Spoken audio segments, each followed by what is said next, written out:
एका बाजूला कृष्णा नदी दुथडी भरून वाहत आहे, तर दुसऱ्या बाजूला दुष्काळग्रस्त जत तालुक्यातील शेतकरी आणि नागरिक पाण्याच्या प्रत्येक थेंबासाठी संघर्ष करत आहेत.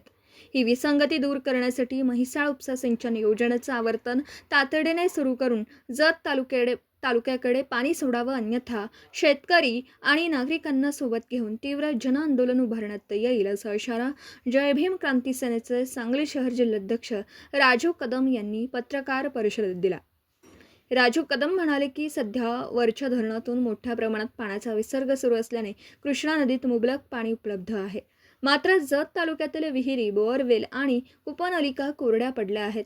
पावसानेही अपेक्षित साथ न दिल्याने शेतातील पिकं करपू लागली असून जनावरांच्या पिण्याच्या पाण्याचाही प्रश्न गंभीर बनला आहे. शेतकऱ्यांच्या डोळ्यासमोर उभं पीक वाळत असताना शासन मात्र हातावर हात धरून बसल्याचा आरोप त्यांनी केला. त्यांनी शासन आणि जलसंपदा विभागावर टीका करत सांगितलं की कृष्णा नदी भरून वाहत असताना जत तालुक्यातील जनता तहानलेली राहणं ही प्रशासनाच्या नियोजनातील मोठी त्रुटी आहे. उपलब्ध पाण्याचं समन्वयी नियोजन करून म्हैसाळ योजनेचे सर्व टप्पे पूर्ण क्षमतेने सुरू करावेत आणि जत तालुक्याला तातडीने पाणी द्यावं, अन्यथा जय भीम क्रांती सेना व्यापक आंदोलन छेडेल. जय भीम क्रांती सेनेच्या प्रमुख मागण्या: म्हैसाळ उपसा सिंचन योजनेचे सर्व टप्पे तातडीने सुरू करावेत.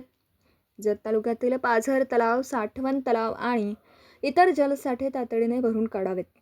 शेती, जनावरं आणि पिण्याच्या पाण्यासाठी प्राधान्याने पाणी उपलब्ध करून द्यावं. जत तालुक्यातील पाणी टंचाई कायमस्वरूपी दूर करण्यासाठी दीर्घकालीन उपाययोजना राबवाव्यात. पाणी हा प्रत्येक नागरिकाचा मूलभूत अधिकार आहे.